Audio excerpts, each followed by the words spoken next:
Hi guys, we're here with Tyler Wade, one of our Tier 1 SNORR members. Hey Tyler, how long have you been with SNORR now? I've been with SNORR for a while, pretty much since the inception. What is that, about 3-4 years now, maybe 5? Going on 5 years. Yeah, 5 years. So I've been with the group a while. I've gone through a couple different vehicles since I've been with SNORR. Right now, I'm rocking the Bronco. It's been great to me. I've beat the snot out of it. I am running a DV8 Front Bumper. It's got a 12,000-pound winch. Surprisingly, this winch has lasted me through all 3 of my SNORR vehicles. So it has hundreds and hundreds of recoveries. It gets abused, it gets sunk in water, it gets pulled to the max, and it just never fails. Lights, I have rigid lights, spots in the front, got some floods up high in the A-pillars. It's got the Bronco itself has got the 2.7 liter V6, 10-speed automatic, so it does really well from factory. It comes with front and rear lockers, factory 35-inch tires. It is actually sitting at the stock height right now, so I don't really plan on doing any kind of lift to it. What are some of the advantages over you had an F-150 before, right? I did. How do you feel about the Bronco now? So I miss the truck just because of having the convenience of the truck and the size of the truck, to be able to just throw gear in the bed if you need to. But the mid-size of the Bronco is way better to wheel in. I can get way tighter places, way nastier places with the Bronco versus the larger truck. So as much as I'd love to have another truck, it's been really hard for me to keep doing what I'm doing with SNORR if I had something bigger again. That's pretty cool. Yeah. All right, so tell us a little bit more about what you have in the truck. Yeah, so we want to come around inside the cab. So you guys, I noticed you had the Mickey Thompson tires. Oh, I do. Yeah, we can start there. Look pretty new. How do you like them? They are. So they're pretty much brand new. I've done some light wheeling with them. I haven't done any recoveries yet with the new tires, but they're 35 by 12.5 Mickey Thompsons. On the road, they're great. I'm really impressed by how quiet they are with how large the lug pattern is, or how large the lugs are. It is factory wheels still, so they were able to mount right up and still factory height. So I was able to get a pretty big tire out of there without rubbing. That's cool. They look like they get some really good traction, and I've heard some good things about them. So yeah, that's pretty cool. For sure. Right. So then inside, I have GMRS radio mounted up on my center console there. Still the factory navigation, and I can see the wireless Android Auto, so I can get the Google Maps on my center screen. Up top I have a bring your own device bar, so I'm able to mount all kinds of different things, from GoPros to phone mounts. These little guys here are like personal strobe indicators, so that when we're out in the middle of nowhere I can turn one on and people can see us. Up top there's factory auxiliary switches that I have all my lights and my compressor hooked to. So Ford did a really good job about making it easy to hook up accessories without having to run full relays and harnesses. Really nothing special in the back. It's still the same. I got all my personal backpack and stuff in there right now. But if we move around to the back,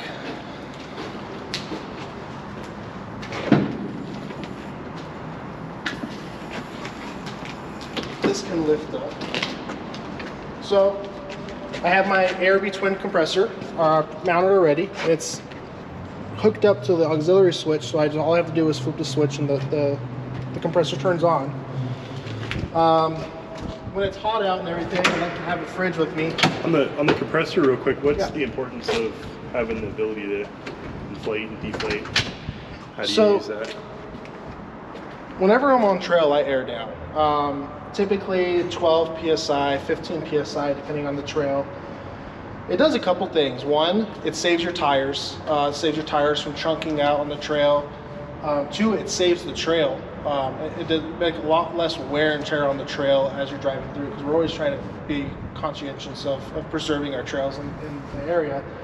And then 3, it helps traction a lot. So it helps you from getting stuck, especially if you air down before you get into nasty situations.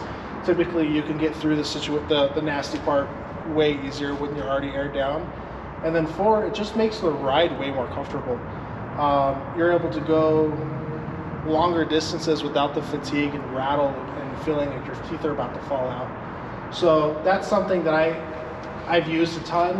The ARB is something that's kind of tried and true. It's one of those things where it's pay to play, buy once, cry once. So with the compressor, I have actually mounted on a table, tailgate table, so that when I'm camping, I can still make my pot of coffee in the morning. Oh, that's cool. So that just folds right down. I can still use my table, you know, put a pot of coffee or a kettle or something on it and still do that. So that's actually a factory, a Ford OEM, not OEM, but a Ford product that they offer right from the factory. Moving up here, like I said, I have my fridge. I was actually able to make the slide myself. I was looking at prices of slides and I didn't really want to spend $400 or $500 on one, so I just grabbed stuff from around the garage and did that, so that was pretty cool. And then once we slide this back in, this is where I keep all my gear. So winch remotes, fuses, we have winch extensions, we have kinetic straps, tree savers, a couple different kinds of pulley blocks, including a pulley ring here. Soft shackles, I feel like you can never have too many, so I think I probably have 9 or 10 floating around in here somewhere. My air hose for the compressor, Bronco toolkit, just some random tools. So I think it's important to carry tools for your vehicle specifically, and that way when you're on the trail with other people, theoretically, ideally, everyone's going to have tools for their own rig. So if someone breaks down, you don't have to worry about having the right tools for the job. I know there's probably a lot of things you can answer on this one, but what is maybe one thing that you could say that you had to add to your kit that you'd recommend everybody to think about adding to their kit? I would recommend a tire repair kit. That's something, I have mine tucked away here in the corner. So that's a plug kit? It is, yeah. It's just a standard plug kit. This one's from ARB, but you can get it from a few different brands. You have your compound, your sticky compound. You have plugs, your drivers and your pullers, extra fuses, extra valve stems. So I've used this quite a few times, not only on my vehicle but other vehicles. It's something that will make a bad day a lot better. It's I don't know how many times people have thrown a spare tire on and then gone through the spare tire. Or they blow more than one tire, huh? Exactly. Yeah, it's a good call. So I would say that is probably the go-to. Other than that, if I were to pick an actual tool, so you got a fire extinguisher? I don't know, fire extinguisher. Yeah, fire extinguisher is probably up there. So I have mine on a quick release. It's just mounted up on my pillar here. I can take it off real easy. Just keep it charged, make sure it's up to date and everything. And what's nice is even if I have the back windows off, people don't really touch it because nobody's going to really steal a fire extinguisher. So. Yeah, and I think that's important too because it's not always just your vehicle. Sometimes it could be the dry brush that we have to drive over, right? You know, dry brush, somebody in a different group or your group flips a cigarette out the window the wrong way, catches a brush on fire. Yeah.